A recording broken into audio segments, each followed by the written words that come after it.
इच्छा तो अच्छी मु केमती पढ़ी गोटे बहुत बढ़िया जॉब करी बट यही लाइन टाको मु केबे भी माने छाड़ीबार नहीं कहीं ये लाइन टा मते बहुत ना देछि और बहुत माने भल पाइबा देछि तो मु ये लाइन को केबे भी छाड़ी परिबिनी मो मम्मी भी बहुत इच्छा मो आई भी बहुत इच्छा आई स्पेशली बहुत इच्छा मु मूवी कि एमती टीवी लाइन रे जीवी मु जेतले गोटे गोटे डांस करे एका मोर देखिथिबे बहुत सारा गीत जेतले मु एका डांस करे सोलो तो सेतले भी मम्मी मते भी बहुत सारा स्टेप कहती कि माने से तो करि पारे ना खाली बतई दे एमती करले भलो होंता एमती स्टेप करले भलो होंता सेटा को मु देखि भी बहुत सारा माने गेन करिछि नॉलेज। କରୋନା ସମୟ ଆଣି ଦେଇଥିଲା ଜୀବନର କିଛି ଏପରି ଏକ ମୋଡ଼ ଯାହା ପାଇଁ ସେ ଆଜି ପ୍ରତିଷ୍ଠିତ। କରୋନା ସମୟରେ ଅନେକ ବ୍ୟକ୍ତି ନିଜର ଜୀବନ ଜୀବିକା ହରାଇଥିବା ବେଳେ କିଛି ଯୁବପିଢ଼ି କିଛି ନୂତନତ୍ୱ କରିବାକୁ ଆପଣେଇଥିଲେ। ତେବେ ଏଇଭଳି ଜଣେ ଯୁବପିଢ଼ି ସହିତ ଆମେ ଆଲୋଚନା କରିବା ଯିଏ ଆଜି କେବଳ ଯାଜପୁର ଜିଲ୍ଲା ନୁହେଁ ସାରା ରାଜ୍ୟରେ ପ୍ରତିଷ୍ଠିତ। ଟିକଟକ୍ କରି ଯେତେବେଳେ ସିଏ କିଛି ବ୍ୟକ୍ତିବିଶେଷଙ୍କ ନଜରକୁ ଆସିଥିଲେ ବର୍ତ୍ତମାନ ସେଇ ଟିକଟକ୍ ଦେଇଛି କିଛି ନୂଆ ପରିଚୟ ଯେଉଁଥିପାଇଁ ସେ ଆଜି ଆଲବମ୍ ଜଗତରେ ନିଜକୁ ଏକ ପ୍ରତିଷ୍ଠିତ କଳାକାର ଭାବରେ ଗଢ଼ିଛନ୍ତି। ଆସନ୍ତୁ ସିଧାସଳଖ ତାଙ୍କ ସହିତ ଆଲୋଚନା କରିବା। ସେ ହେଉଛନ୍ତି रितेश। स्वागत करी प्रतिदिन टीवी के परिचय रखिए। नमस्कार जय जगन्नाथ आशा करथि समस्ते भलरे थिबे मु डांसर रितेश नारे परिचित सोशल मीडिया रे एंड रियल नेम होची रितेश दास। देखिए कोरोना समय किभଳି थिला जा फल रे आपण एई जिंस गुटाकू आपण अपन चेष्टा करथिले। कोरोना टाइम रे जमती कि बहुत सारा गाइडलाइन हमको फॉलो करिया पड़ुथला घरे रोया पड़ुथला बोरिंग लागुथला तापर बहुत सारा प्रिकॉशन सैनिटाइज ये सब भी करिया पड़ुथला तो सेई भितरे पाठ पढ़ा भी देखिया पड़ुथला कहीं मोर सेई टाइम 10th चलथिला एग्जाम भी दबार थिला तो सेई पाठ सहित डांस धीरे धीरे मु जारी रखिली आउ एमती जेतले पाठ पढ़ा सरला परे मु टिके फ्री हो जाए सेई टाइम रे राती 11टा बारटा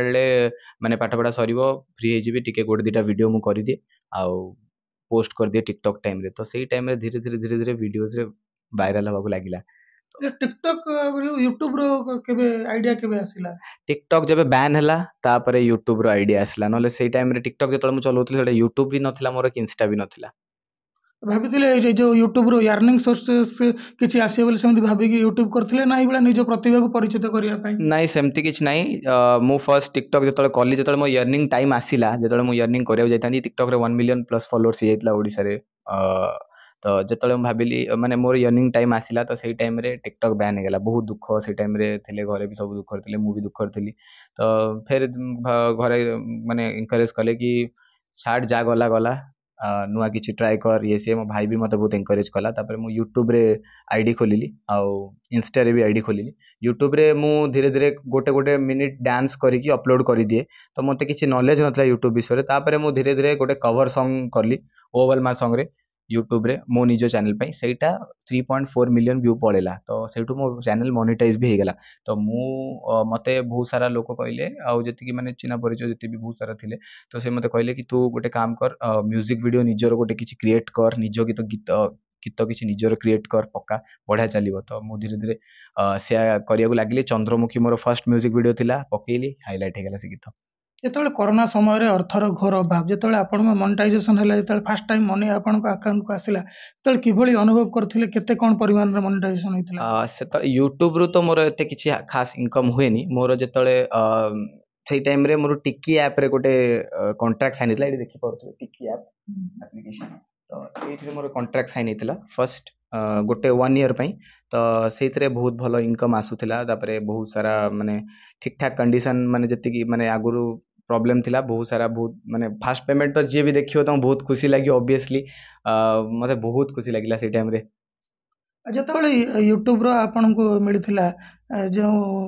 जो सिल्वर हो कि सिल्वर ସେଇଟା प्ले ସେଇଟା बटन ସେଇଟା ବେଳେ ଆପଣଙ୍କର କେମିତି ସେଇଟା ବହୁତ ବଢିଆ ମାନେ ଏକ୍ସପିରିଏନ୍ସ ଥିଲା ମୋ ଲାଇଫରେ କାହିଁକିନା ମୁଁ ସବୁବେଳେ ସମସ୍ତଙ୍କ ଭିଡ଼ିଓ ଦେଖେ କି ୟାର ଇଏ ସବୁ କ'ଣ ପାଉଛନ୍ତି ଏମିତି ସବୁ ସିଲଭର ଟାଇପ୍ର ଅଛି ମିରର ଟାଇପ୍ର ଅଛି ଏମିତି ସବୁ କ'ଣ ପାଉଛନ୍ତି ମୁଁ ବି କେବେ ନା କେବେ ପାଇବି କି ନାହିଁ 1K ସବସ୍କ୍ରାଇବର ଥିଲା ସେଇ ଟାଇମ୍ରେ ମୋର ମୁଁ କେବେ ଭାବିନଥିଲି ମୋର କେବେ 100K ହେଇକି ସିଲଭର ପ୍ଲେ ବଟନ୍ ଆସିବ କେବେ ବି ଭାବିନଥିଲି ମୁଁ ଭାବିଲି ବୋଧେ ମୁଁ ବୋଧେ ବୁଢ଼ା ହେଇଯିବି ତାପରେ ଯାଇକି ଆସିବ କି ମୁଁ ଏଇ ଜନ୍ମରେ ପାଇବିନି ସିଲଭର ପ୍ଲେ ବଟନ୍ ବଟ୍ ଧୀରେ ଧୀରେ ମାନେ ଆସିଗଲା ମାନେ ଏତେ ମାନେ ମୁଁ କେବେ ବିଶ୍ୱାସ ବି କରିନଥିଲି ଥ୍ୟାଙ୍କ ୟୁ ସୋ ମଚ୍ ଆପଣମାନଙ୍କ ପାଇଁ ଏତିକି ସବୁ ହେଇପାରିଛି ଅଡିଏନ୍ସ ସାଧାରଣତଃ ଦେଖିବା ଏଇ ଯୋଉ ଭିଡିଓ ଗାଇଡଲାଇନ ବର୍ତ୍ତମାନ ପରିସ୍ଥିତିରେ ଘରେ ବିରକ୍ତି ପ୍ରକାଶ କରିଥାନ୍ତି ଯେ କ'ଣ ପାଠଶାଠ ପଢୁନ ୟୁଟ୍ୟୁବ ରେ କ'ଣ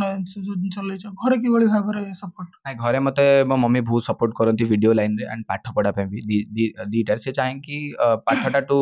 ମେନ୍ ରଖ ପାଠଟା ଆଣ୍ଡ ଡ୍ୟାନ୍ସଟା ସାଇଡ୍ ରଖ ତ ମାନେ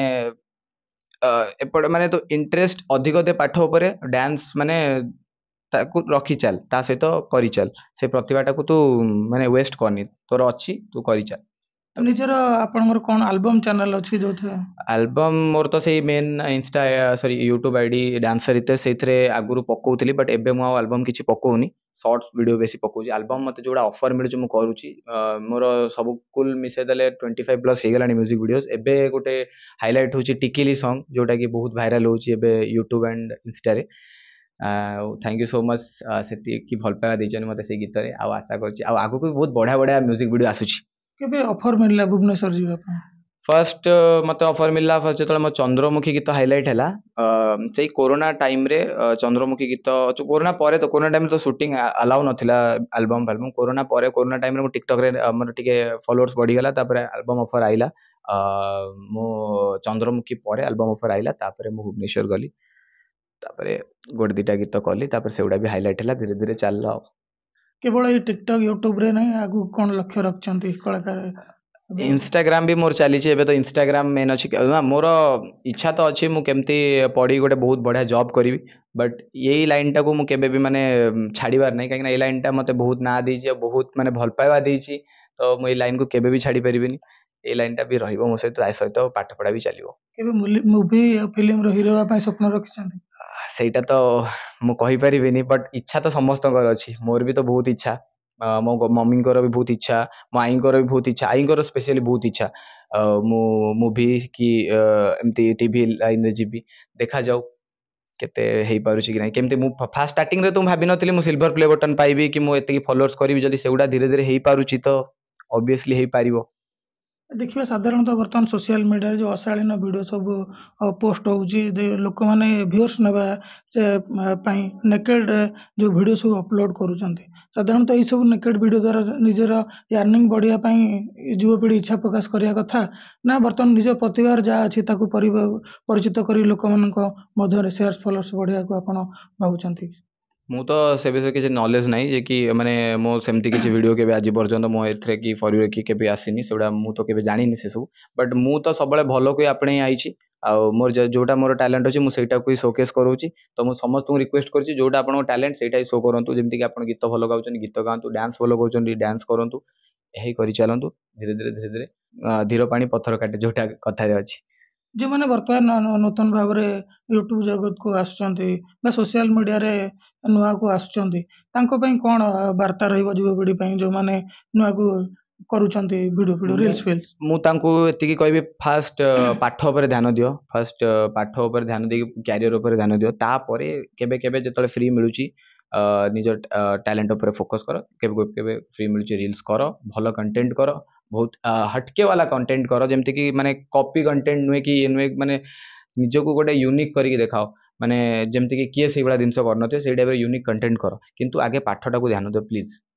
ଗୋଟେ ଗୋଟେ ମାନେ ଭିଡ଼ିଓ ପୋଷ୍ଟ କରିବା ପାଇଁ ହେଲେ କ'ଣ ସବୁ ପରିଶ୍ରମ କରିବା ପାଇଁ ପଡ଼ିଥାଏ କେତେ ତାକୁ ସ୍କ୍ରିପ୍ଟ ଲେଖିବାକୁ କ'ଣ ସବୁ ଆଲୋଚନା କରିବା ପାଇଁ ପଡ଼ିଥାଏ ଯେ ଗୋଟେ ଭିଡ଼ିଓକୁ ଲୋକମାନେ ଭଲ ଭାବରେ ଗ୍ରହଣ କରିବା ପାଇଁ ନା ଆପଣମାନେ ଦେଖିଦେଉଥିବେ ଖାଲି ମୋବାଇଲରେ ଆପଣମାନେ ଲାଗୁଥିବ କଷ୍ଟ ଏଥିରେ କିଛି ନାହିଁ ବହୁତ ସାରା କଷ୍ଟ ହେଇଥାଏ ଯେମିତିକି ଆଲବମ୍ରେ ମୁଁ କହୁଛି ଆମ ଟିକିଲି ଗୀତ ତ ମିନିମମ୍ 3-4 ଦିନ ଲାଗିଥିଲା ସୁଟ୍ ଆଉ ସେଥିରେ ମୋ ଦେହ ବି ଖରାପ ହେଇଯାଇଥିଲା ଟିକିଲି ଟାଇମ୍ରେ ତ ମାନେ ଏତେ କଷ୍ଟ ସେଇଠି ହେଇଥାଏ ଖରା ମାନେ କୋଉଭଳିଆ ଟାଇମ୍ ଖରା ସିଜନ୍ ଏବେ ଚାଲିଛି ଖରା ଯୋଉଭଳିଆ ହେବାକୁ ତା ସହିତ ମାନେ ଡ୍ୟାନ୍ସ ଆମେ ସବୁ କରିବୁ, ଯେତେବେଳେ ପଛର ଡ୍ୟାନ୍ସର ମାନଙ୍କର କିଛି ଗୋଟେ ଭୁଲ ହେଇଯିବ ତ ଫେର ଆଉ ଗୋଟେ ଟେକ୍ ଯିବ, ତାପରେ କ୍ଲୋଜ୍ ଟେକ୍ ଯିବ, ତ ୱାଇଡ୍ ଯିବ, ଗେମ୍ବଲ୍ ଯିବ, କେତେ କ'ଣ ଏମିତି ବହୁତ ସାରା ଟେକ୍ ଯିବାକୁ ପଡ଼ୁଛି। ତ ଗୋଟେ ଷ୍ଟେପ୍କୁ ଆମକୁ ମିନିମମ୍ ମାନେ 6-7 ଥର କରିବାକୁ ପଡ଼ୁଛି। ତ ଭାବନ୍ତୁ ଏଇ ଯେଉଁ ଖରାରେ ଗୋଟେ ଷ୍ଟେପ୍କୁ 6-7 ଥର ଆମେ କରୁଛୁ, କେତେ କଷ୍ଟ ହେଉଥିବ ସେସବୁ ଜିନିଷ। ଆଉ ଗୋଟେ 4 ମିନିଟ୍ ଗୀତ ଆମେ ମାନେ 3-4 ଦିନ ଲାଗିଯାଉଛି ସୁଟ୍, ମାନେ ଭାବନ୍ତୁ କେତେ କଷ୍ଟ ଏସବୁ ଲାଇନ୍ରେ। ତ ଖାଲି ମୋବାଇଲରେ ଆପଣ ଲାଗୁଛି ଏଗୁଡ଼ା ସବୁ ବହୁତ ଇଜି, କିଛି ନାହିଁ ଏଥିରେ, କିନ୍ତୁ ବହୁତ ସାରା କଷ୍ଟ ପଛରେ କରାଯାଏ। ଖାଲି ମୋର କଷ୍ଟ ନୁହେଁ, ଆମର ଯେତିକି ବି team member, director, choreographer sir, DOP sir ଯିଏ ବି ଅଛନ୍ତି, ସମସ୍ତେ ବହୁତ କଷ୍ଟ କରନ୍ତି ଏଥିରେ, ଡ୍ୟାନ୍ସର ବି। ଏଭଳିଆ କିଭଳି ସିଚୁଏସନ୍ ଆସିଛି କୌଣସି ପ୍ରକାରର ଏଭଳି ଅଘଟଣ ଘଟିଛି ଯାହା ପାଇଁ ଆପଣ ଚିନ୍ତିତ ଅଛନ୍ତି, ଘର ପରିବାର ମଧ୍ୟ ଚିନ୍ତିତ ରହିଥିଲେ? ନା ସେମିତି କିଛି ଆସିନି। ହଁ ଗୋଟେ ଆସିଥିଲା ଏମିତି ସିଚୁଏସନ୍, ମୋ ଦେହ ବହୁତ ଖରାପ ହେଇଯାଇଥିଲା ମଝିରେ, ଗଲ୍ ବ୍ଲାଡର ସର୍ଜରୀ ହେଇଥିଲା, ଗଲ୍ ବ୍ଲାଡର ଷ୍ଟୋନ୍ ହେଇଯାଇଥିଲା, ସେଥିପାଇଁ ବହୁତ ଚିନ୍ତିତ ହେଇଯାଇଥିଲେ। ତ ସେଇ ଟାଇମ୍ରେ ତ ମୁଁ ମାନେ ବହୁତ ଏତେ ମାନେ ଖରାପ ସିଚୁଏସନ୍ ଥିଲା, ମାନେ ମୁଁ ଭିଡିଓ ପୋଷ୍ଟ ବନ୍ଦ ନା ହେଇଯାଇଥିଲା। ସେତେବେଳେ ଭିଡ଼ିଓ ପୋଷ୍ଟ ଥିଲା, ମାନେ ଏଇ ଯେଉଁ ଡ୍ୟାନ୍ସ ଭିଡ଼ିଓ କିଛି ଅପଲୋଡ଼ ନଥିଲା ସେତେବେଳେ। ମାନେ ଡକ୍ଟର ମାନେ କହୁଥିଲେ କି ମମିଙ୍କୁ କି ତାକୁ ନେଇକି କିଛି ଭିଡ଼ିଓ ଫିଡ଼ିଓ କର, ମାନେ ହାଲକା ହାଲକା ତାକୁ ଭିଡ଼ିଓରେ ତାକୁ ମାନେ ଇଏ କରାଅ, ମାନେ ତା ମାଇଣ୍ଡଟା ସେଇଠି ଦିଅ, କାହିଁକିନା ସେ ପ୍ରତିଦିନ ମାନେ ଅପରେସନ୍ ପରେ ମୁଁ ଖାଲି ଗୋଟେ ଜିନିଷ ଭାବି ଚାଲୁଛି, ମୋ ଦେହ ଠିକ୍ ହେବ କି ନାହିଁ, ମୋ ଦେହ ଠିକ୍ ହେବ କି ନାହିଁ। ଆଉ ଅପରେସନ୍ ଟାଇମ୍ରେ ବେଡ଼୍ରେ ମୁଁ ଖାଲି ସେଇ ଗୋଟେ ଦେହ ବିଷୟରେ ଭାବୁ। ତ ଡକ୍ଟର କହିଲେ ତା ମାଇଣ୍ଡଟାକୁ ଡାଇଭର୍ଟ କରାଅ, ସେମିତି ରୋଗ ବିଷୟରେ ବେଶୀ ନ ଭାବୁ। ତ ସେଇ ଟାଇମ୍ରେ ମମି ଗୋଟେ ଗୋଟେ ମୋର ରିଲ୍ସ କରିଦିଏ, ମୋ ମାଇଣ୍ଡଟାକୁ ଖୁସି ରଖିବା ପାଇଁ, ବେଶୀ ଡିପ୍ରେସନ୍ ଆଂଜାଇଟି ନ ନେବା ପାଇଁ। ଯେତେବେଳେ ମମିଙ୍କ ସାଙ୍ଗରେ ରିଲ୍ସ କର ବା ତାକୁ ପୋଷ୍ଟ କର, କେମିତି କ'ଣ ଟ୍ରେଣ୍ଡ କରିଥାଅ ମମି କି? ନା ମମି ବି ଆପଣଙ୍କୁ ସଜେସନ୍ ଦିଅନ୍ତି? ବର୍ତ୍ତମାନ ପରିସ୍ଥିତିରେ ଦେଖିବା, ଯେଉଁ ମମିଙ୍କ ସାଙ୍ଗରେ ଭିଡ଼ିଓ ଯେଉଁ କରୁଛନ୍ତି ସେଗୁଡ଼ା ବି ଅଧିକ ବି ଲୋକ ମାନେ ଆଦୃତ କରୁଛନ୍ତି, ସେଗୁଡ଼ା ବି ଅଧିକ ଭ୍ୟୁଅର୍ସ ଯାଉଛି। କେମିତି କ'ଣ କମ୍ବିନେସନ୍ ରହିଥାଏ ମା ପୁଅଙ୍କର? ମୁଁ ତ ମମିକୁ ଫାଷ୍ଟ ଟିକେ ଷ୍ଟେପ୍ ଶିଖେଇ ଦିଏ, ତାପରେ ଆମେ ଦୁଇ ଜଣ ଡ୍ୟାନ୍ସ କରିଦେଉ ଗୀତରେ। ଆଉ ମୁଁ ଯେତେବେଳେ ଗୋଟେ ଗୋଟେ ଡ୍ୟାନ୍ସ କରେ ଏକା, ମୋର ଦେଖିଥିବେ ବହୁତ ସାରା ଗୀତ, ଯେତେବେଳେ ମୁଁ ଏକା ଡ୍ୟାନ୍ସ କରେ ସୋଲୋ, ତ ସେତେବେଳେ ବି ମମି ମୋତେ ବି ବହୁତ ସାରା ଷ୍ଟେପ୍ କୁହନ୍ତି କି, ମାନେ ସେ ତ କରିପାରେ ନା, ଖାଲି ବତେଇ ଦିଏ ଏମିତି କଲେ ଭଲ ହୁଅନ୍ତା, ଏମିତି ଷ୍ଟେପ୍ କଲେ ଭଲ ହୁଅନ୍ତା। ସେଇଟାକୁ ମୁଁ ଦେଖିକି ବି ବହୁତ ସାରା ମାନେ ଗେନ୍ କରିଛି ନଲେଜ ମମିଙ୍କ ଠାରୁ ବି। ସୋସିଆଲ ମିଡ଼ିଆରେ ଯେତେବେଳେ ଦେଖିଲେ ଆପଣଙ୍କର ଏଇ ଭିଡ଼ିଓ ଗୁଡ଼ା, ଯେତେବେଳେ ମମିଙ୍କର ଆପଣଙ୍କର ଭ୍ୟୁଅର୍ସ ଅଧିକା ଯାଉଛି, ସେତେବେଳେ କିଭଳି ଆପଣଙ୍କର ମାଇଣ୍ଡରେ ରହିଲା ଯେ ଆଗକୁ ନେଇକି ଲୋକମାନଙ୍କୁ ଆହୁରି ଅଧିକା ନୂଆ କିଛି ଭେଟିଦେବା ପାଇଁ? ନା ବହୁତ ଖୁସି ଲାଗିବ ଅବଭିୟସଲି, ଯେତେବେଳେ ଭିଡ଼ିଓ ବହୁତ ସାରା ଭାଇରାଲ ହେବ। ତ ସବୁବେଳେ ମୁଁ ଚାହେଁ ମମି ଖୁସିରେ ରହୁ, ମମି ଖୁସିରେ ହିଁ ଥାଉ ସବୁବେଳେ। ତ ତା ମାଇଣ୍ଡ ଫ୍ରେଶ୍ କରିବା ପାଇଁ ବି ମୁଁ ତାକୁ ମାନେ ଏଣ୍ଟରଟେନ୍ କରିବା ପାଇଁ ଆମେ ଭିଡ଼ିଓ କରିଦେଉ, ବଢ଼ିଆ ଲାଗେ। ଆଉ ବହୁତ ଭାଇରାଲ ବି ହୁଏ, ଲୋକମାନେ ବି ବହୁତ ତାକୁ ଆପ୍ରିସିଏଟ୍ କରନ୍ତି, ଲୋକମାନେ ବି କୁହନ୍ତି ଯାହା ହଉ ଏମିତି ଫ୍ୟାମିଲି, ଏମିତି ପରିବାର ସମସ୍ତଙ୍କୁ ମିଳୁ, ଏଗୁଡ଼ା ଖୁସିରେ ରୁହ। ଆପଣ ଯେବେ ତ ଡ୍ୟାନ୍ସ ଯେହେତୁ ଷ୍ଟାର୍ଟିଂ କଲେ, ଆଜ୍ଞା। କେବେ ଆପଣ ତାକୁ ଜାଣିଲେ ଯେ ଏଇସବୁ ଡ୍ୟାନ୍ସ ମୋତେ ଭଲ ଲାଗୁଛି, ଏଇସବୁ ଡ୍ୟାନ୍ସ ମୁଁ କରିବି? ଆଉ କେତେ ଏଜ୍ରୁ ଆପଣ ଏଇ ଡ୍ୟାନ୍ସଟା ଷ୍ଟାର୍ଟିଂ କରିଥିଲେ? ଡ୍ୟାନ୍ସ ମୁଁ ଷ୍ଟାର୍ଟିଂ କରିଥିଲି ଆପଣ ଶକ୍ ହେଇଯିବେ ଶୁଣିଲେ, UKG କ୍ଲାସ୍ରୁ ଡ୍ୟାନ୍ସ ଷ୍ଟାର୍ଟିଂ କରିଥିଲି। ମାନେ ସେଇ ଟାଇମ୍ରେ ମୁଁ ଆନୁଆଲ୍ ଫଙ୍କସନ୍ ଆମ ସ୍କୁଲରେ ହେଉଥାଏ, ମୁଁ ଡ୍ୟାନ୍ସ ଯେତେବେଳେ କୋରିଓଗ୍ରାଫର ସାର୍ ଆସିକି ମୋତେ ଡ୍ୟାନ୍ସ ଶିଖାଉଥିଲେ, ମୁଁ ସେ ଟାଇମ୍ରେ କିଛି ଜାଣିନଥିଲି। ମୁଁ ଯେତେବେଳେ କରିଦେଲି ସେ ଷ୍ଟେପ୍, ସେ ପୁରା ଖୁସି ହେଇଗଲେ। ତ ସେଇ ଟାଇମ୍ରେ ମମିଙ୍କୁ ଯାଇକି ସେ କହିଲେ କି ବହୁତ ତାର ଭଲ ଡ୍ୟାନ୍ସ ଅଛି, ଆଗକୁ ଡ୍ୟାନ୍ସ ପ୍ରତି ଆଗକୁ ଆହୁରି ମାନେ ହେଲ୍ପ କରନ୍ତୁ, ସେ ଆହୁରି ଆଗକୁ ଯାଉ ଡ୍ୟାନ୍ସରେ, ତାକୁ ଆହୁରି ମୋଟିଭେଟ୍ କରନ୍ତୁ ଡ୍ୟାନ୍ସ ଉପରେ। ତ ସେଠୁ ମୋ ମମି ପୁରା ଲାଗିଲା ମୋ ପଛରେ କି ଭଲସେ ଡ୍ୟାନ୍ସ କରିକି ଆହୁରି ଆଗକୁ ନା କର। ମୋତେ ଏତେ ଇଣ୍ଟରେଷ୍ଟ ନଥିଲା ମାନେ ଡ୍ୟାନ୍ସ ଉପରେ,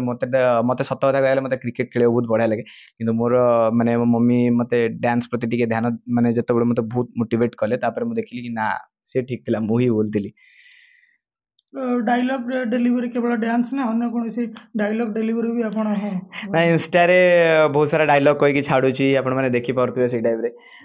ଇନଷ୍ଟାରେ ବହୁତ ସାରା ଅପଲୋଡ଼ କରୁଛି, ଏବେ ରିସେଣ୍ଟ ବହୁତ ଭାଇରାଲ ହେଉଛି ସବୁ ଡାଇଲଗ୍ ଗୁଡ଼ା। ଦର୍ଶକ ପାଇଁ କ'ଣ ଗୋଟେ ଭେଟିଦେବେ? ରିସେଣ୍ଟ ଗୋଟେ ଇନଷ୍ଟା ରିଲ୍ ମୋର ଭାଇରାଲ ହେଇଥିଲା ଡାଇଲଗ୍ର। ମୁଁ ଏଇଟା ଜଷ୍ଟ ଏମିତି ଭାବିକି କହିଦେଇଥିଲି, ଗୋଟେ ମୁଁ ଜାଣିନଥିଲି ଏତେ ଭାଇରାଲ ହେଇଯିବ ବୋଲି। ଡାଇଲଗ୍ଟା ଏଇଆ ଥିଲା କି, ଭଲ ପାଇବା ମାନେ ନୁହେଁ କି ତାକୁ ଯେ ପାଇବା, ତା ଖୁସି ପାଇଁ ତାକୁ ଛାଡ଼ିଦେବାଟା ହିଁ ପ୍ରକୃତ ଭଲ ପାଇବା। ନିଜେ ନିଜେ ଟ୍ରାଏ କଲି ଗୀତ ୟୁଟ୍ୟୁବରୁ ଦେଖିକି, କି ନିଜେ ନିଜେ ତ ମାଇଣ୍ଡରେ ମୋ ଅଟୋମେଟିକ୍ ଷ୍ଟେପ୍ ପଳେଇ ଆସେ। ନିଜେ ନିଜେ ଗୀତ ବଜେଇକି ଡ୍ୟାନ୍ସ କଲି ଧୀରେ ଧୀରେ ଧୀରେ ଧୀରେ ଧୀରେ ଧୀରେ। ଆଉ ଯେତିକି ସବୁ ରିଲ୍ସରେ ମୁଁ ଅପଲୋଡ଼ କରେ, ଟିକଟକ୍ରେ ବି ଅପଲୋଡ଼ କରେ, ସବୁ ମୁଁ ନିଜ ହିଁ ମାନେ ଷ୍ଟେପ୍ କ୍ରିଏଟ୍ କରିକି କରେ। ଜୀବନରେ ଗୁରୁ କିଏ ଆସିଥିଲେ, ଯାହାକୁ ପ୍ରେରଣା ବୋଲି ଆପଣ ଭାବନ୍ତି? ଗୁରୁ ତ ଫାଷ୍ଟ ମୋ ମା।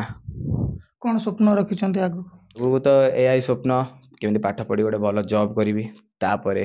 डांस लाइन टाକୁ କେମିତି ଆଗକୁ ଆଗକୁ ଆଗକୁ ଆଗକୁ ଆଉ ରିକ୍ରିଏଟ୍ କରିବି। ଆପଣ ଶୁଣୁଥିଲେ ଯାଜପୁରର ବ୍ୟାସନଗର ଅଞ୍ଚଳରୁ ଗୋଟିଏ ଛୋଟ କୋଠରୀରୁ କିଛି କିଛି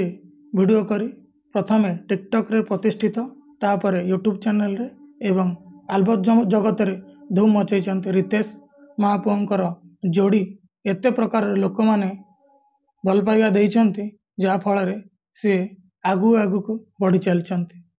ଏବେ ନିଜର ଆଲବମ୍ ପାଇଁ ମଧ୍ୟ ପ୍ରତିଷ୍ଠିତ ଅଛନ୍ତି। ଅନେକ ଗୁଡ଼ିଏ ଆଲବମ୍ ତାଙ୍କର ଏହି ନିକଟ ଅତୀତରେ ରିଲିଜ୍ ହୋଇଛି ଏବଂ ୟୁଟ୍ୟୁବ୍ରେ ବହୁତ ଗୁଡ଼ିଏ ଫ୍ୟାନ୍ ଫଲୋଅର୍ସ ତାଙ୍କର ରହିଛନ୍ତି। ତାଙ୍କର ଉତ୍ତରତ୍ୱ ଆମେ ଆଗାମୀ ଦିନରେ କରୁଛୁ। ଆଗାମୀ ଦିନରେ ସେ ଜଣେ ପ୍ରତିଷ୍ଠିତ କଳାକାର ହୁଅନ୍ତୁ ଏବଂ ଅଞ୍ଚଳ ପାଇଁ ଗୌରବ ଆଣନ୍ତୁ। ଯାଜପୁରରୁ ଚକ୍ରଧର ଦାସ, ପ୍ରତିଦିନ ଟିଭି।